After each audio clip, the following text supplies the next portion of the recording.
आप सबकी ओर से मैं बंबई के सहयोगी व्यवस्थापक जिन्होंने ये इंतजाम किए हैं उनके लिए धन्यवाद दी और मेरे तरफ से भी मैं अनेक धन्यवाद। बहुत सुंदर जगह उन्होंने बहुत सुंदर जगह हम लोगों के लिए ढूंढ रखी है। ये भी एक परमात्मा की देन है कि इस वक्त जिस चीज के बारे में बोलने वाली थी उन्हीं पेड़ों के नीचे बैठ करके संस्कार की बात हुई। 14 वर्ष पूर्ण कहना चाहिए या जिसे 13 वर्ष हो गए और अब 14वां वर्ष चल पड़ा है। ये महान कार्य संसार में हुआ था जबकि संस्कार खोला गया।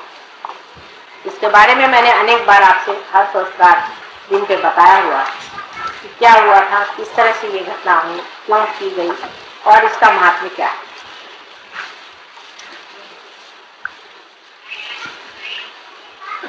लेकिन 14वां जन्मदिन एक बहुत बड़ी चीज, क्योंकि मनुष्य 14 स्तर पे रहता है और जिस दिन 14 स्तर वो लांघ जाता है तो वो पूरी तरह से सहयोगी हो जाता है। इसलिए आज सहयोग भी सहयोगी हो गया। अपने अंदर इस प्रकार परमात्मा ने 14 स्तर बनाए हैं।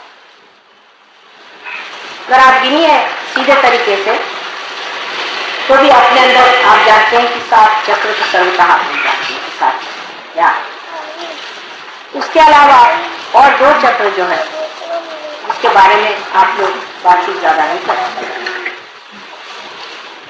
वो है चंद्र का चक्र और सूर्य का चक्र। फिर एक हमसा चक्र है। इस प्रकार 3 चक्र और आ गए तो 7 और 3 10। उसके ऊपर और 4 चक्र,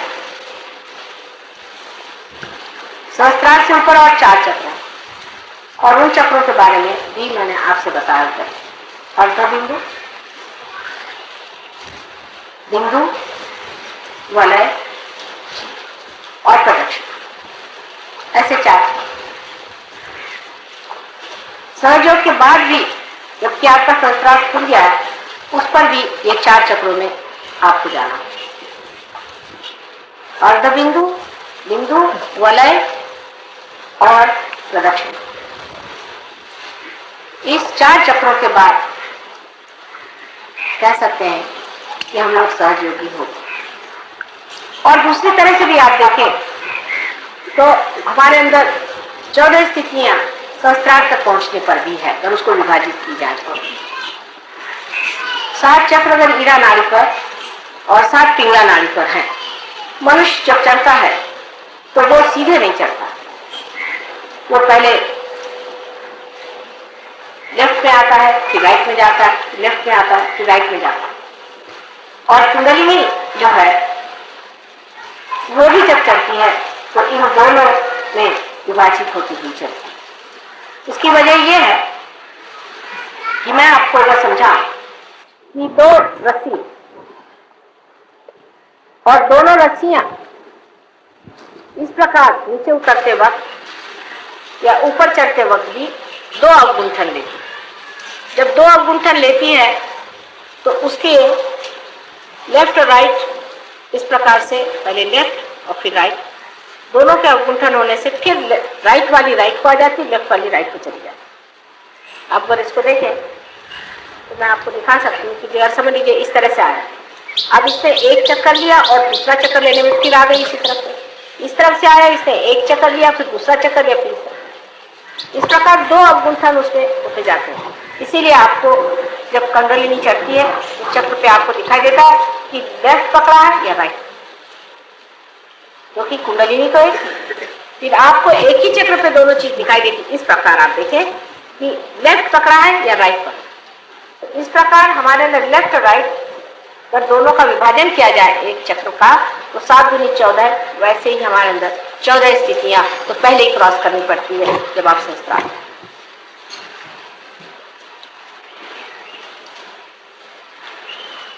और अगर इसको आप समझ लें कि 7 ये और ऊपर के 7 इस तरह भी वो 14 का एक मार्ग। इसलिए 14 चीज जो है वो कुंडलिनी शास्त्र में बहुत महत्वपूर्ण चीज है। और जब तक हम इस चीज को पूरी तरह से न समझ लें कि इस 14 चीजों से जब हम परे उठेंगे तभी हम सहयोग के पूरी तरह से अधिकारी हैं। हमको आगे बढ़ते ही रहना चाहिए और उसमें पूरी तरह से रचते रहना। राजना विराजना ये शब्द आपके सामने पहले बार भी मैंने बहुत कहे हैं, लेकिन आज के दिन विशेष करके हम लोगों को समझना चाहिए कि सहस्त्रार के दिन राजना क्या, विराजना क्या। अब आप यहाँ बैठे हैं, ये पेड़ों को आप देखिए, ये पेड़ श्रीफल का,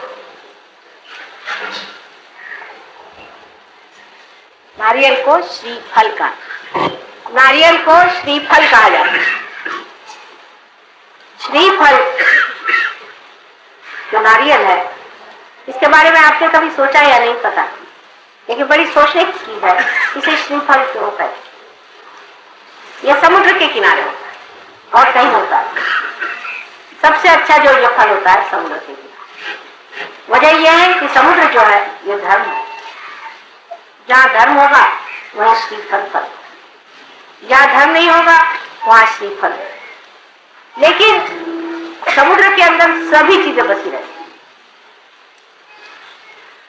हर तरह की सफाई गंदगी हर चीज इसमें होती।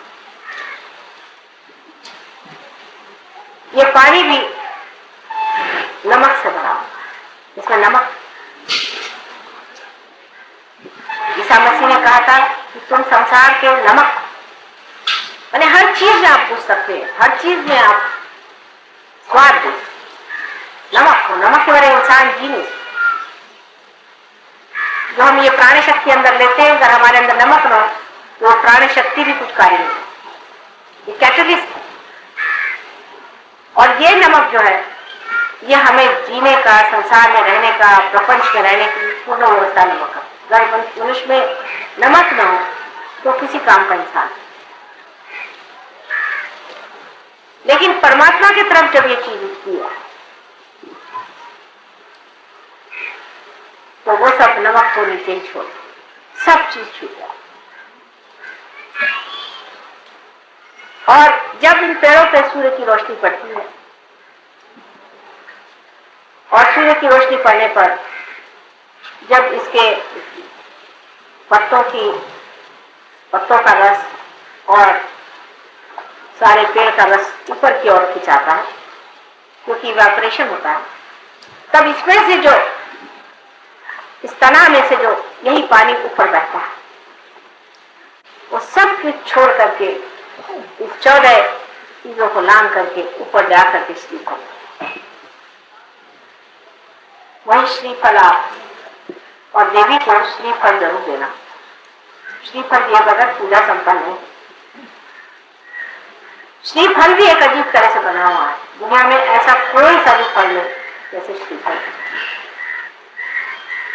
उसका कोई सा भी हिस्सा बेकार नहीं है, उसका एक एक हिस्सा इस्तेमाल होता है। इसके पत्तों से लेकर हर चीज इस्तेमाल होती है, पर श्रीफल का भी हर एक चीज इस्तेमाल। और देखें, श्रीफल भी मनुष्य के सहस्त्रार जैसे बाल अपने हैं, इस तरह से श्रीफल के भी बाल हैं। यही श्रीफल, इसमें बाल होते हैं ऊपर में, इसके प्रोटेक्शन के, मृत्यु से प्रोटेक्शन हमें बालों से, इसलिए बालों का बड़ा मान किया जाता है। बाल बहुत महान और बड़ी शक्तिशाली चीज है, क्योंकि आपको प्रोटेक्ट करता है। इससे आपकी रक्षा हो। और इसके अंदर जो हमारे जो क्रेनियल बोन्स है, जो हड्डियां, वो भी आप देखते हैं कि श्रीफल के अंदर में बहुत तरह इस तरह का एक ऊपर से आवरण है। उसके बाद हमारे अंदर ग्रे मैटर और व्हाइट मैटर, ऐसी दो चीजें हमारे पूरी, वो ग्रे मैटर और उसके अंदर पानी होता है, जो हमारे में सेरिब्रोस्पाइनल फ्लूइड होता है, पानी होता है, वो डिम्बिकेट।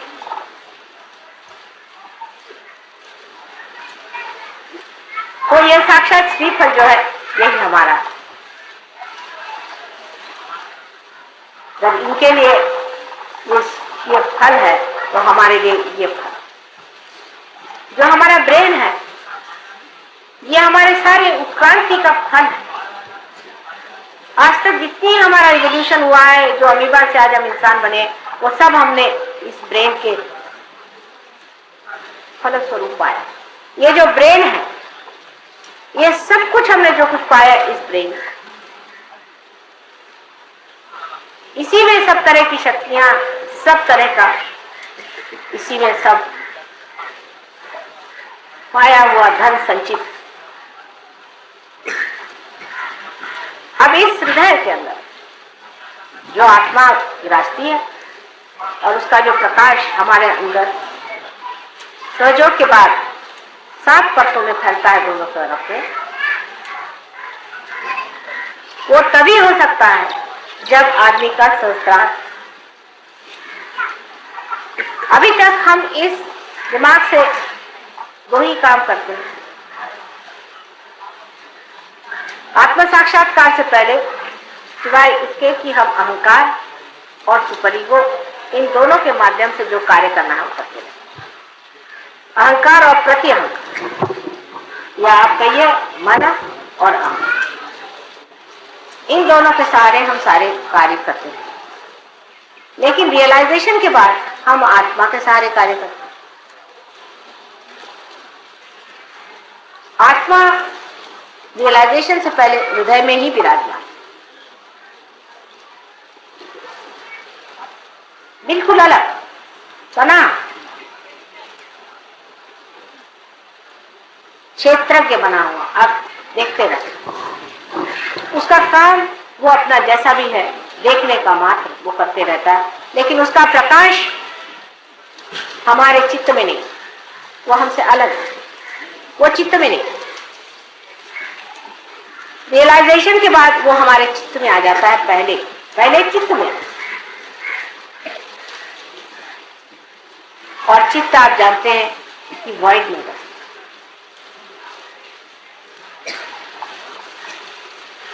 उसके बाद उसका प्रकाश सत्य में आ जाता है, क्योंकि हमारा जो मस्तिष्क है इसमें प्रकाश आ जाने से हम सत्य को जानते हैं। जानते माने ये नहीं कि बुद्धि से जानते हैं, तो साक्षात में जानते हैं कि यह है सत्य।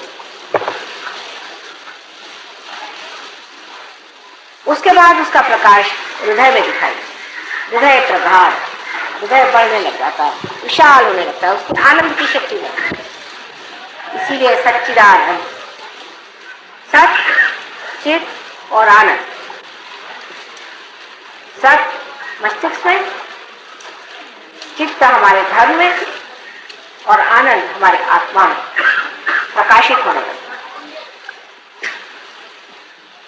उसका प्रकाश पहले धीरे धीरे फैलता है, ये आप सब जानते हैं। उसका प्रकाश धीरे धीरे बढ़ता है, सूक्ष्म चीज होती है, पहले बहुत सूक्ष्म, क्योंकि हम जिस स्थूल व्यवस्था में रहते हैं उस व्यवस्था में उस सूक्ष्म को पकड़ना कठिन जाता है, धीरे धीरे वो पकड़ आ जाता है। उसके बाद आप बढ़ने लग जाते, अग्रसर होते, संस्कार का एक पर्दा खुलने से ही कुंडली ऊपर आ जाता, लेकिन उसका प्रकाश चारों तरफ जब तक नहीं फैलेगा, सिर्फ ऊपर कुंडली नहीं आ जाने से आपने सदाशिव के पीठ को नमस्कार कर, आपके अंदर की आत्मा का प्रकाश धुंधला धुंधला बहना, लेकिन अभी इस मस्तिष्क में वो पूरा खिला। अब आश्चर्य की बात है कि आप अगर मस्तिष्क से इसको फैलाना चाहे तो नहीं फैला। अपना मस्तिष्क और अपना हृदय, इसका अब बड़ा संतुलन उठाना होगा। आपको तो पता ही है कि जब आप अपने बुद्धि से बहुत ज्यादा काम करते हैं तो हार्ट फेलियर हो जाता है, और जब हम हार्ट से बहुत ज्यादा काम करते हैं तो आपका ब्रेन, इनका एक समझ बना ही हुआ, पहले से बना। बहुत गहन संबंध।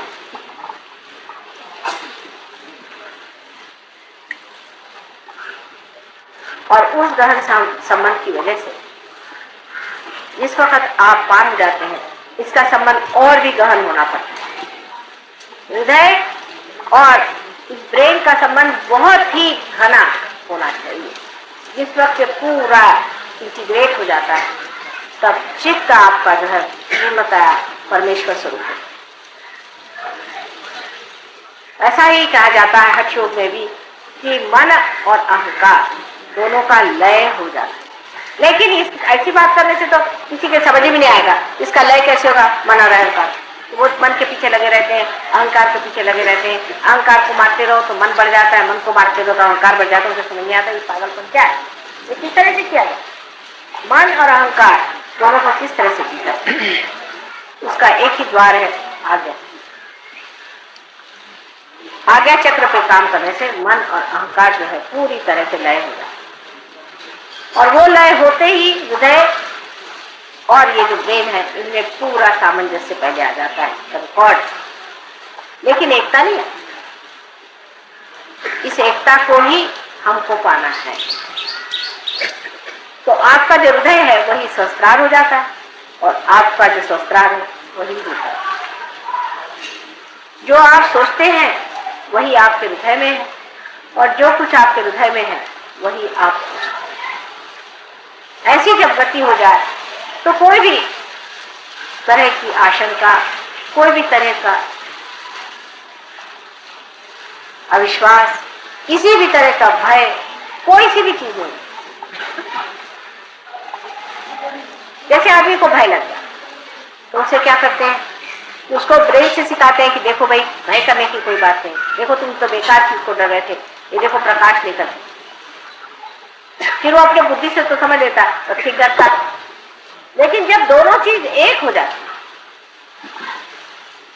आप इस बात को समझने की कोशिश करें कि जिस मस्तिष्क से आप सोचते हैं, जो आपके मन को समझाता है और संभालता है, वही आपका मनगढ़ हो जाए। यानी समझ लीजिए कि ऐसा कोई इंस्ट्रूमेंट हो कि जिसमें एक्सेलरेटर और ब्रेक दोनों ऑटोमेटिक हो जाए और दोनों एक, जब चाहे तो वो ब्रेक बन जाए और जब चाहे तो वो एक्सेलरेटर हो जाए और वो सब जानता है। ऐसी जब दशा आ जाए तो आप पूरे गुरु हो गए। ऐसी दशा हमको आनी। अभी तक आप लोग काफी उन्नति कर गए, काफी ऊंचे स्तर पे। जरूर आपको कहना चाहिए कि अब आप श्री फल हो गए। लेकिन मैं हमेशा आगे की बात इसलिए करती हूँ कि इस पेड़ पे भी अगर चढ़ना हो तो क्या आपने देखा है किस तरह से लोग चढ़ते हैं। और एक आदमी को चढ़ा के देखिए तो आप समझ जाएंगे कि वो एक डोर बांध लेता है चारों तरफ से अपने, और उस डोर के ऊपर फंसाते जाता है। वो डोर जब ऊपर फंस जाता है तो उस पर वो चढ़ते हैं। इसी तरह से अपनी डोर को ऊंची फंसाते जाना। और यही जब आप सीख लेंगे तभी आपका चढ़ना बहुत जल्दी हो सकता। पर ज्यादातर हम डोर को नीचे फंसाते हैं। सहयोग में आने के बाद भी डोर हम नीचे की तरफ फंसाते और कहते माँ हमारी तो कुछ प्रगति नहीं। अबे होगी क्या कि जब तुम डोर ही उनकी तरफ फंसा के नीचे उतरने की व्यवस्था करते हो। जिस वक्त नीचे उतरना तो डोर की फंसाने की जरूरत नहीं। आप जरा सा ढील दे दीजिए, दर आप नीचे चले। वो तो इंतजाम पहले से बना हुआ नीचे आने का, ऊपर चढ़ने का इंतजाम बनाना पड़ता। तो कुछ बनने के लिए मेहनत करनी पड़ती है और जो पाया उसे खोने के लिए कोई मेहनत की जरूरत है। आप सीधे चले आइए जमीन पर। उसमें कोई तो प्रश्न खड़ा नहीं होता। इसको अगर आप समझ लें इस बात को तो आप जान लेंगे कि नजर अपनी हमेशा ऊंची है। अगर कोई सी भी सीढ़ी पर आप खड़े हैं लेकिन आपकी नजर ऊंची है, वो आदमी उस आदमी से बहुत ऊंचा है जो ऊपर खड़े होकर के भी नजर नीचे रखता। इसीलिए कभी कभी बड़े पुराने सहयोगी भी धक से नीचे चले आते हैं। लोग बताते कि हाँ ये तो बड़े पुराने सहयोगी थे, इतने साल से आपके साथ रहे, ये किया वो किया, पर नजर तो उनकी हमेशा नीचे रखी। तो मैं इसे क्या करूँगा, नजर नीचे रखी तो वो चले आए नीचे। नजर हमेशा ऊपर रहनी चाहिए। अब इसे भी फल को देखना है तो नजर आत्मा, इनकी भी नजर ऊपर, इन सब की नजर ऊपर, क्योंकि बगैर नजर ऊपर किए हुए वो जानते ना हमें सूर्य को पा सकते हैं, न ही ये कार्य हो सकता है, न तो हम श्रीफल बना सकते। वृक्ष को बहुत अच्छे से देखना चाहिए और समझना चाहिए। सहयोग आप वृक्ष से बहुत अच्छे से सीख, बड़ा भारी ये आपके लिए गुरु है। जैसे कि जब हम वृक्ष की ओर देखते हैं तो पहले देखना चाहिए कि ये अपनी जड़ों को कैसे बैठा, पहले अपनी जड़ को ही संभाल लेता है, और जड़ को संभालने के लिए वो क्या करता है, जड़ में घुसा जाता है। ये हमारा धर्म, यही हमारा चित्त है, इसलिए यह घुसा चला है और उसी चित्त से वो खींचता है उस सर्वव्यापी शक्ति। ये तो उल्टा पेड़ है, ऐसा कहिए तो ठीक। उस सर्वव्यापी शक्ति को ये जड़ खींचने लगा, और इसको खींचने के बाद में आखिर उसको खींच के करना क्या, फिर उसकी नजर ऊपर जाती है और इसी प्रकार वो श्रीफल बना। आपका सहस्त्रार भी इसी श्रीफल जैसा माँ को अत्यंत प्रिय, और इसी सहस्त्रार को समर्पण करना। अनेक लोगों ने कल मुझसे कहा कि माँ हाथ में तो ठंडा आता है, पैर में भी ठंडा आता है, तो ध्यान वहां कौन बैठा हुआ, बस इसको जान लेना चाहिए, यहाँ से ठंडक आ जाए। और वहां जो बैठे हुए हैं वो सारे ही चीजों का फल है।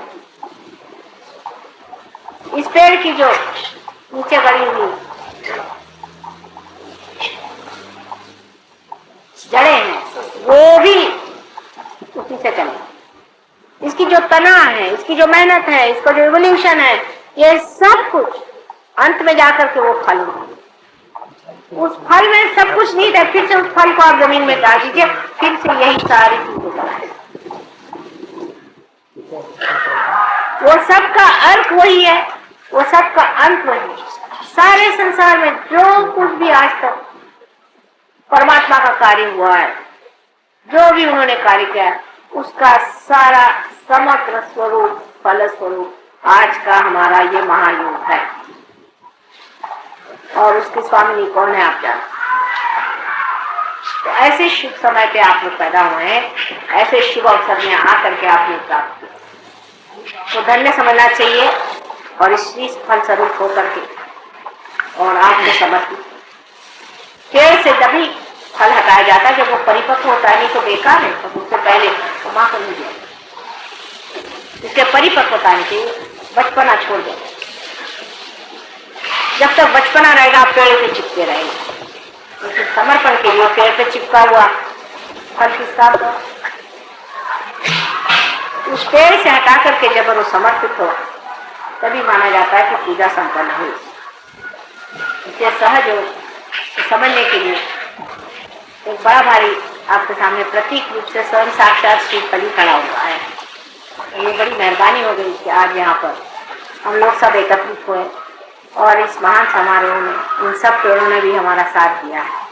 ये भी सारी बातों से नाजिक, ये भी स्पंदित और ये भी सुन रहे हैं, इसी ताल पे ये भी नाच रहे हैं, ये भी समझ रहे हैं कि बात क्या है।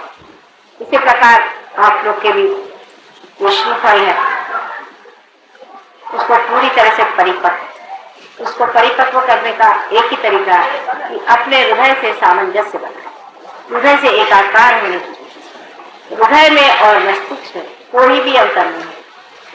हृदय से इच्छा करते हैं और मस्तिष्क से उसको पूर्ति करते हैं, दोनों चीज जब एकाकार हो जाएगी तभी आपको उसका पूरा लाभ।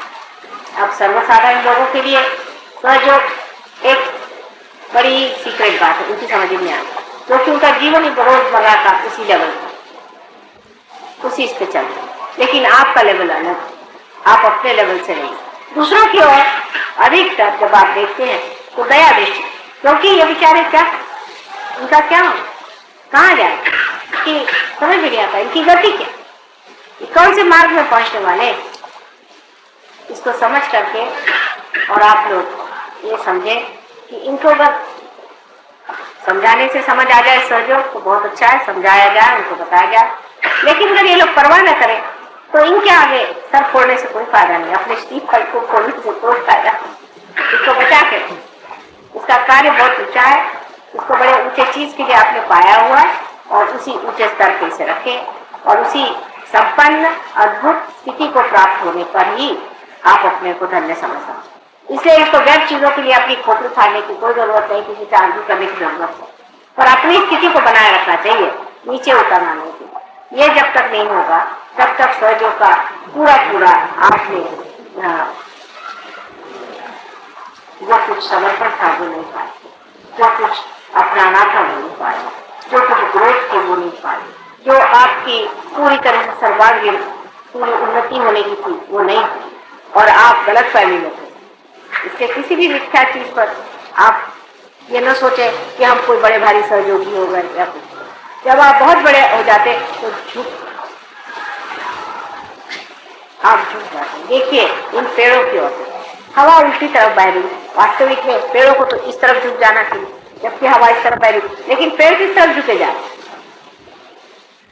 आप लोगों ने कभी मान किया है कि सारे पेड़ों की दिशा उधर, क्यों क्यों? वहां से तो हवा आकर के इसको ढकेले जा रही, फिर तो भी पेड़ उसी तरफ क्यों झुक रहे? और अगर ये हवा में चले तो न जाने और कितने ये लोग झुक जाए, क्योंकि ये जानते हैं इस सब को देने वाला वो, उसके प्रति नतमस्तक होकर के वो झुक रहे हैं और वो देने वाला जो है वो है धर्म।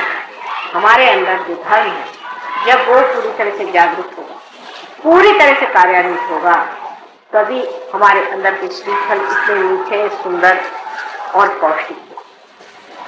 तो आपके जीवन से ही संसार आपको जाने और किसी चीज से नहीं जाना। आप लोग कैसे हैं? अब 14 बार आप इसका जन्मदिन इस सहस्त्रार्थ का मनाते हैं और न जाने कितने साल और इसका मनाएंगे, लेकिन जो भी आपने इस सहस्त्रार्थ का जन्मदिन मनाया उसी के साथ साथ आपका भी सहस्त्रार्थ खुल रहा है। और कोई भी तरह का कॉम्प्रोमाइज करना, कोई भी तरह के बातों में अपने को ढील दे देना सहयोगों को शोभा नहीं। जो आदमी सहयोगी है उसको अत्यंत वीरश्रीपूर्ण अपना मार्ग आगे बढ़ाना चाहिए। कितनी भी रुकावट है, घर वाले हैं, फैमिली वाले हैं, ये है वो है, तमाशे से कोई मतलब नहीं, ये सब आपके हो चुका है। इस जन्म में आपको पाने का है और आपके पाने से औरों को पा गए तो उनका धनी है, उनका भाग्य है। नहीं पा गए तो क्या आप क्या उनको अपने हाथ में पकड़ के ऊपर ले जाएंगे? ये तो ऐसा हो कि आप समुद्र में जाए और अपने पैर में बड़े बड़े पत्थर जोड़ लें और कहे कि भाई समुद्र देखो मुझे तुम तैरा के ले जाओ। समुद्र कहेगा भाई ये पत्थर को छोड़ो पहले पैर के, नहीं तो कैसे ले जाऊंगा मैं? पैर में बड़े बड़े आपने लोड़ बांध दिए तो उनको कटवाई देना अच्छा है, और नहीं कटवा सकते तो कम से कम ये करो तो उनसे परे।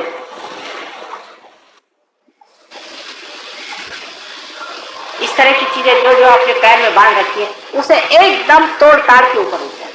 कहना चाहिए आपको जो करना है करिए, लेकिन हमसे कोई मतलब, क्योंकि और ऐसे ही कितनी बाधाएं हैं और ये फालतू की बाधाएं लगा लेने से भी कोई फायदा नहीं। इस तरह से ये पेड़ देखिए इतना भारी फल, इसको खाए ऊपर इतना भारी होता है, ये फल के अंदर पानी होता है, इस फल को इसने अपने ऊपर उठाया। इसी प्रकार आपको भी इस सर को उठाना और इस सर को उठाते वक्त याद रखना चाहिए इस सर को नतमस्तक होना चाहिए समुद्र की ओर। समुद्र जो है ये धर्म का है, इसको धर्म की ओर रखिए। बहुत से सहयोगी समझते ही नहीं है कि जब तक हम धर्म में पूरी तरह नहीं उतरते हम सहयोगी हो ही नहीं।